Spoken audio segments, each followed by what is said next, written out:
भूर्भुवः स्वः तत्सवितुर्वरेण्यं भर्गो देवस्य धीमहि धियो यो नः प्रचोदयात्।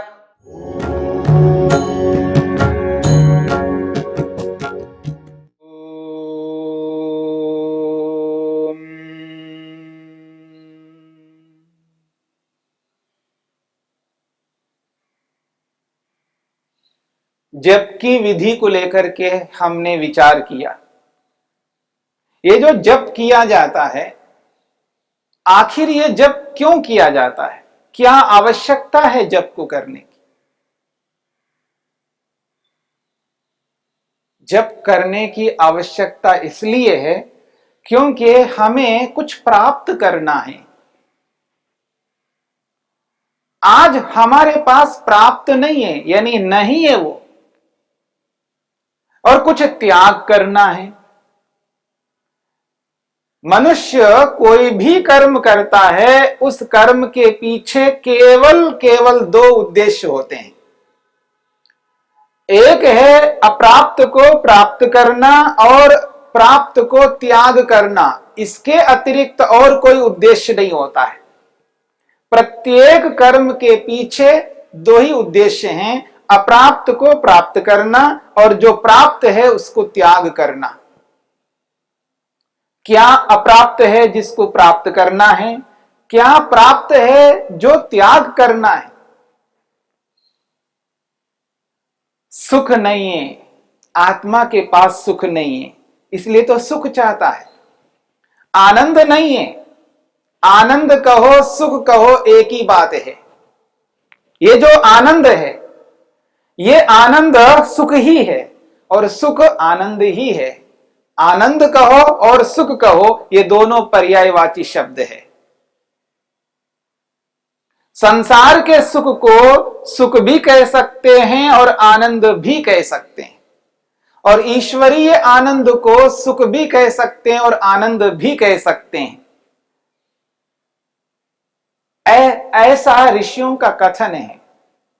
महर्षि स्वामी दयानंद सरस्वती जी ने अपने ग्रंथों में वेद के भाष्य से लेकर के छोटे से छोटे ग्रंथ तक उन्होंने बहुत कुछ लिखा है, और उनका ये अभिप्राय है सुख कहो और आनंद कहो एक ही बात है। ये पर्यायवाची शब्द है। इसलिए महर्षि स्वामी दयानंद सरस्वती जी ने ईश्वरीय आनंद को सुख शब्द से भी कहा है और सांसारिक सुख को आनंद शब्द से भी कहा है। इसलिए शब्द अलग अलग हो सकते हैं, अर्थ तो एक ही है। इसलिए सुख कहो आनंद कहो एक ही बात है। आत्मा ऐसा सुख चाहता है, ऐसा सुख चाहता है जिससे पूर्ण तृप्त हो जाए। ऐसा सुख अप्राप्त है। ऐसे अप्राप्त सुख आनंद को प्राप्त करने के लिए कर्म करता है। और प्राप्त जो है दुख है। बहुत सारे दुख है, हमें बहुत दुखी होते रहते हैं, संतप्त होते रहते हैं, क्लेशित होते रहते हैं, भयभीत होते रहते हैं। परतंत्रता की अनुभूति हो रही होती है।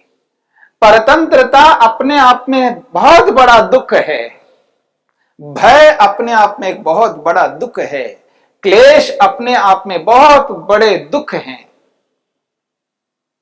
पीड़ा कहो, क्लेश कहो, परतंत्रता कहो, भय कहो, परेशानी कहो, समस्या कहो, बाधा कहो, ये सब दुख ही दुख है। और ये जो दुख प्राप्त है, इन दुखों को त्याग करना चाहते हैं, और इसी के लिए हमारा प्रयास होता है। प्रातःकाल उठने से लेकर के सायंकाल रात्रि तक, जब तक निद्रा नहीं लेते हैं, तब तक जो कोई भी कर्म हम करते हैं, उस कर्म मात्र का उद्देश्य यही है, अप्राप्त सुख को प्राप्त करना और प्राप्त दुख को दूर करना। और दुनिया का सर्वोत्कृष्ट कर्म यदि कोई है तो वो जप है। सर्वोत्कृष्ट कर्म, इससे उत्कृष्ट कर्म नहीं हो सकता। इस उत्कृष्ट कर्म का फल उत्कृष्ट होता है। तो जप का परिणाम क्या है, उसका फल क्या है? तो महर्षि पतंजलि कहते हैं ततः प्रत्यक चेतनाधिगमा। उस जप से प्रत्यक चेतनाधिगमा, प्रत्यक चेतन का अर्थ होता है अंतरात्मा। अंतरात्मा अधिगमा प्राप्त हो जाती है, अंतरात्मा की प्राप्ति हो जाती है, यानी अंतरात्मा की सिद्धि होती है, या यूं कहिए अंतरात्मा का साक्षात्कार होता है, अंतरात्मा का दर्शन होता है। अब ये अंतरात्मा कौन है? अंतरात्मा ये कौन है? अंतरात्मा है तो कोई बाह्य आत्मा भी है। यहां अंतरात्मा का अर्थ है जो अंतर्यामी रूप से रहता है। अंतर्यामी को अंतरात्मा से कहा गया है। प्रत्यक चेतना का अर्थ है अंतरात्मा, और अंतरात्मा का अर्थ है अंतर्यामी, और अंतर्यामी कहते हैं ईश्वर को। ईश्वर को अंतर्यामी कहते हैं, ईश्वर को ही प्रत्यक चेतन कहते हैं। तो अंतर्यामी इसलिए क्योंकि परमेश्वर सर्वत्र विद्यमान है, कण कण में विराजमान है। ऐसा कोई स्थान नहीं है जहां परमेश्वर ना हो। वो अंदर भी है, बाहर भी है, तो आत्मा के अंदर भी है। समझने का प्रयत्न करना, परमेश्वर सर्वत्र विद्यमान है तो आत्मा में भी है। उपनिषदकार ने कहा है आत्मनि तिष्ठन्, आत्मा में रहता हुआ आत्मा से अलग है। अंतरो आत्मा शब्द का प्रयोग किया है उपनिषदकार ने, आत्मा में रह करके भी आत्मा से अंतरः भिन्न है, इसलिए उसको अंतर्यामी कहा, प्रत्यक चेतना शब्द से कहा है। जो परमेश्वर है सर्वत्र विद्यमान है, मुझ आत्मा में भी विद्यमान है, मुझ आत्मा में भी विद्यमान है। प्रत्यक चेतना अधिगमा, अंतरात्मा का दर्शन होता है, यानी ईश्वर का दर्शन होता है। जप का परिणाम बताया जा रहा है, उस जप से ईश्वर का दर्शन होता है, अंतर्यामी प्रभु का साक्षात्कार होता है। और अगली बात कहिए, अपि अंतराय अभावश्च। अपि शब्द भी जोड़ा है, फिर अंतराय अभावश्च चकार भी जोड़ा है। चकार का अर्थ अलग है और यहां अपि का अर्थ अलग है। अपि का अर्थ हिंदी में होता है भी। प्रत्यक चेतनाधिगम अपि, अंतरात्मा का दर्शन, अंतरात्मा का दर्शन होता है, और अपि से जीवात्मा का भी दर्शन होता है। परमात्मा का दर्शन तो होता ही होता है जप करने से, और स्वयं का, खुद का, जीवात्मा का, मैं का, अहम का भी दर्शन होता है। इसलिए महर्षि वेदव्यास ने इस सूत्र की व्याख्या करते हुए स्पष्ट निर्देश किया है, लिखा है, स्वरूप दर्शनम अपि अस्य भवति। स्वरूप दर्शनम अपि अस्य भवति। अस्य कस्य? इसका किसका? जीवात्मा का, योगाभ्यासी का। स्वरूप दर्शनम अपि अस्य भवति। महर्षि वेदव्यास कहते हैं परमात्मा का दर्शन तो होता ही होता है, जीवात्मा का दर्शन भी होता है। यानी दो सिद्धियां बताई जा रही यहां पर, एक ईश्वर की सिद्धि और एक आत्मा की सिद्धि, यानी आत्मा का दर्शन और परमात्मा का दर्शन। जप का परिणाम है, जप का फल है, जीवात्मा का दर्शन और परमात्मा का दर्शन होता है। बहुत विशेष बात है। अपि शब्द से जीवात्मा का ग्रहण किया है और प्रत्यक चेतना शब्द से परमात्मा का ग्रहण किया है। ततः तज्जपस तदर्थ भावनम, ततः उस जप से प्रत्येक चेतनाधिगमा, अंतरात्मा का, अंतर्यामी परमात्मा का दर्शन होता है। अपि से कहते हैं जीवात्मा का भी होता है। ये दो सिद्धियां हैं। तीसरी सिद्धि अंतराय अभावश्च, च का मतलब और अंतरायों का भी अभाव होता है, या यूं कहिए और अंतरायों का अभाव होता है। अंतराय अभावश्च, अंतराय कहते हैं विघ्न को, अंतराय कहते हैं बाधाओं को, अंतराय कहते हैं समस्याओं को। अंतराय शब्द से समस्या को, बाधा को, विघ्न को कहा जा रहा है। मनुष्य के जीवन में नाना प्रकार की बाधाएं आती हैं, नाना प्रकार के विघ्न उपस्थित होते हैं, नाना प्रकार की समस्याएं आती हैं, नाना प्रकार की मुसीबतें आती हैं, नाना प्रकार के क्लेश उत्पन्न होते हैं, नाना प्रकार की समस्याएं, कुछ भी कहिए, इन सबको विघ्न शब्द से कहा जा रहा है। और ये विघ्न आत्मा को बहुत अधिक दुखी कर देते हैं। ये विघ्न आत्मा को सुखी होने नहीं देते हैं, आत्मा को प्रसन्न होने नहीं देते हैं, आत्मा को शांत होने नहीं देते हैं। जिस मनुष्य के जीवन में कोई बाधा हो, कोई समस्या हो, कोई पीड़ा हो, कोई क्लेश हो, कोई मुसीबत हो, वो प्रसन्न नहीं रह सकता, वो शांत नहीं रह सकता, वो निर्भीक नहीं रह सकता, वो स्वतंत्र अनुभव नहीं कर सकता। और आज हमारे जीवन में किसी ना किसी रूप में कोई ना कोई विघ्न, बाधा, समस्या, क्लेश, मुसीबत कोई ना कोई रहती है। और इन्हीं के कारण से हम आज अशांत है, अतृप्त है, असंतुष्ट हैं, भय से ग्रस्त हैं और परतंत्रता का अनुभव करने लगते हैं।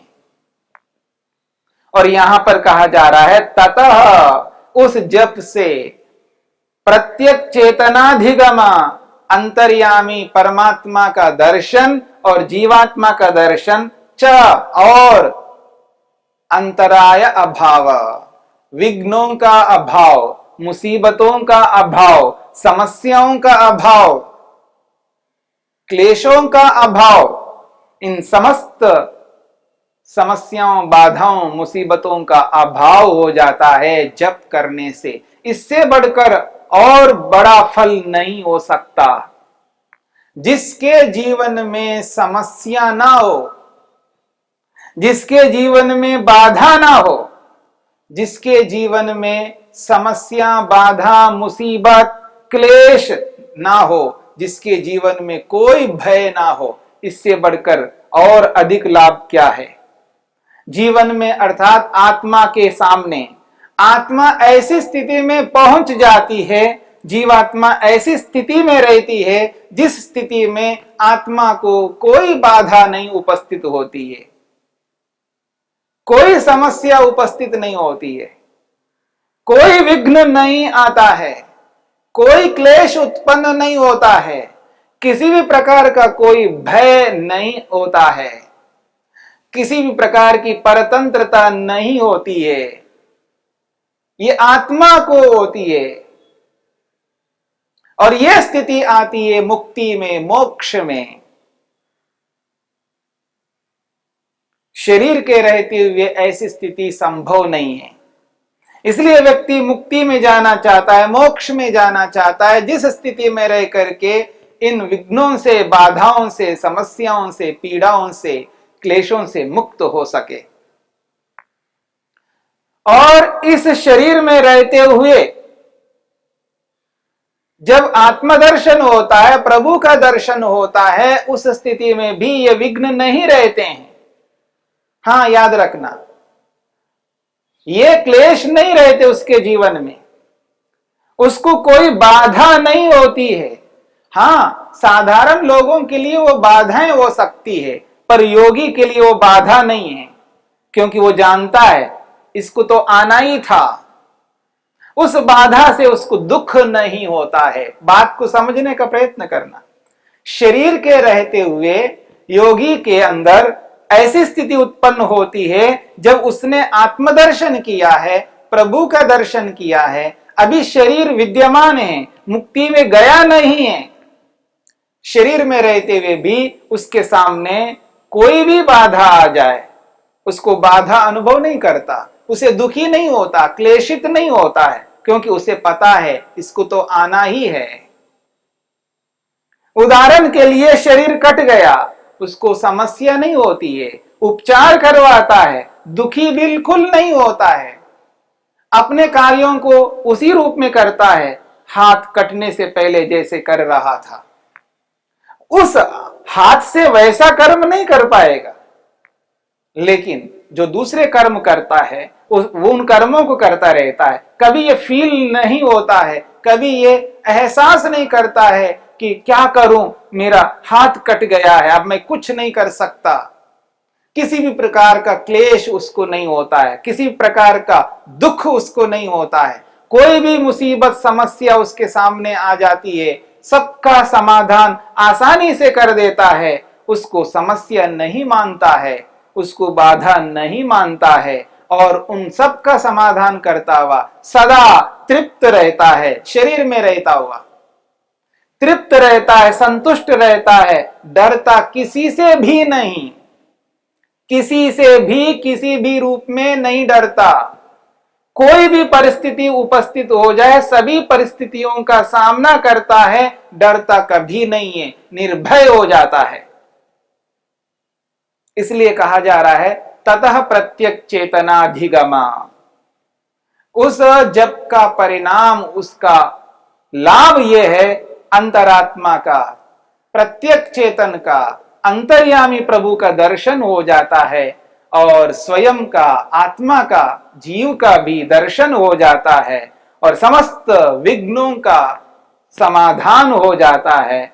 अब उसके जीवन में विघ्न नहीं होते हैं, उसके जीवन में समस्याएं, बाधाएं नहीं होती हैं, उसके जीवन में मुसीबतें नहीं होती हैं, उसके जीवन में कोई ऐसा डर उत्पन्न नहीं होता है, उसके जीवन में किसी भी स्थिति में किसी भी प्रकार की कोई परतंत्रता नहीं होती है।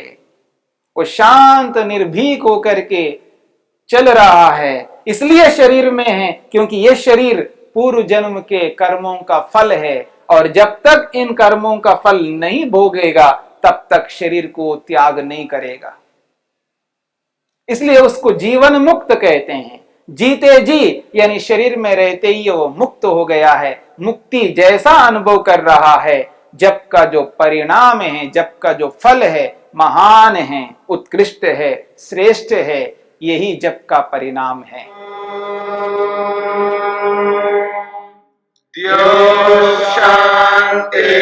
शांतिरंतरिक्षं शांति पृथिवी शांतिरापः शांतिरोषधयः शांति वनस्पतयः शांतिर्विश्वे देवाः शांतिर्ब्रह्म शांति सर्वं शांति शांतिरेव शांति क्षमा शांतिरेधि। ओम शांति शांति शांति।